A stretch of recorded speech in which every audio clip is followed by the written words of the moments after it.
It was all across most of the front page newspapers again today. It's always fascinating to me how differently media outlets report the same story. Here's the Australian newspaper today, and the headline is, "The Queen played no role in Whitlam dismissal." Well, here's the headlines in today's Australian Financial Review. Palace gave the green light for sacking. On the day that Gough Whitlam was dismissed 45 years ago, my next guest had a byline on the front page of The Australian. And today, he's made the front page again. The Australian's editor-at-large, our Wednesday usual guest, Paul Kelly, joins me now from Sydney.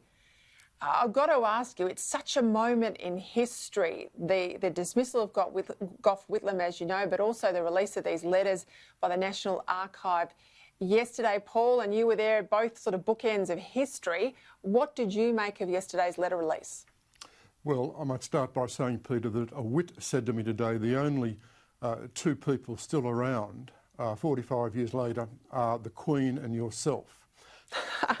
So, you're in good company. You're in good company. I'm not quite certain if that was a compliment or not. But look, you're completely right to identify the very different interpretations. And I guess this is the story of the dismissal. And nothing ever changes. It's always a matter of furious debate and differences. I think the really interesting thing about the letters from Buckingham Palace and the Governor-General that we got released yesterday was, as far as I'm concerned, they showed convincingly that the Queen had no advance notice. The Queen was not an agent to the dismissal, and it was Sir John Kerr who took this decision. He took this decision in his own right. I understand the different interpretations that have been made because there is confusion about the 4 November letter from Sir Martin Charteris to the Governor-General. But frankly, I think interpretations of that letter, to me, are pretty clear. You've written today that the Queen is our head of state and her powers are exercised in Australia by the Governor-General. Every Governor-General keeps the palace informed of the politics in Australia.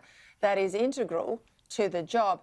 Former head of the Republican movement, former Prime Minister Malcolm Turnbull, posed this question in the Financial Review today, where he asked, is it consistent with our dignity as an independent nation to have our Governor-General discussing these matters in such intimate and confidential details with the head of state of another country? Now, of course, Malcolm Turnbull's wrong there. She's the head of state of Australia, not just the head of state of Britain, and constitutionally, that's two very different things. And as the letters revealed, and I read most of them through last night again, she was very careful, and Charteris was very careful to make clear in correspondence that the Australian Constitution makes these questions about powers a matter between the Governor-General exercising her powers rather than it being a matter for her. And I've got to ask you, given all of this and all the debate over the last 24 hours, where do you think voters are on the issue of a republic today, Paul? They're not there for the republic. That's very simple. And let me make the point, Peter, that the Labor Party and the Australian Republican movement are making a terrible mistake, seizing on this argument, which is a false argument, seizing on this argument that the Queen was complicit in the dismissal, that the Queen has misled the Australian people, that she's had a disregard for Australian democracy. Now, the problem with this is that this argument is not sustained. It's not verified in terms of the letters. And I think a lot of people who are Republican sympathisers, and I'm a very strong supporter of the Republic, will be appalled that this sort of populist misrepresentation of issues now seems to be standard fare for the Australian Republican movement. Now, I think attacking the Queen and attacking Buckingham Palace officials for their supposed role 45 years ago in the dismissal is not the golden road to the Republic in this country.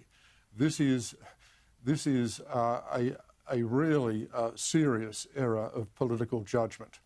And the sooner the Labor Party and the Republican movement get away from this, the better.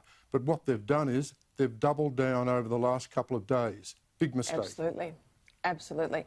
I want to stay in Britain because Boris Johnson's made the decision that we've been suggesting he was about to make, or certainly now confirmed.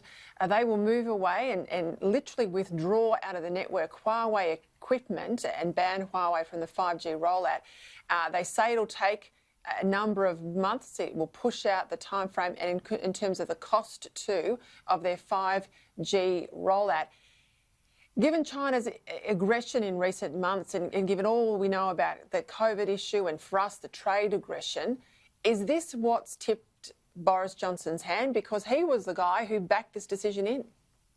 Well, exactly. Look, this is a big move by the British Prime Minister. It's a very substantial reversal. We know that Britain, under former Prime Minister David Cameron, really enmeshed with China in a big way, that Huawei became pretty well integrated into the British systems.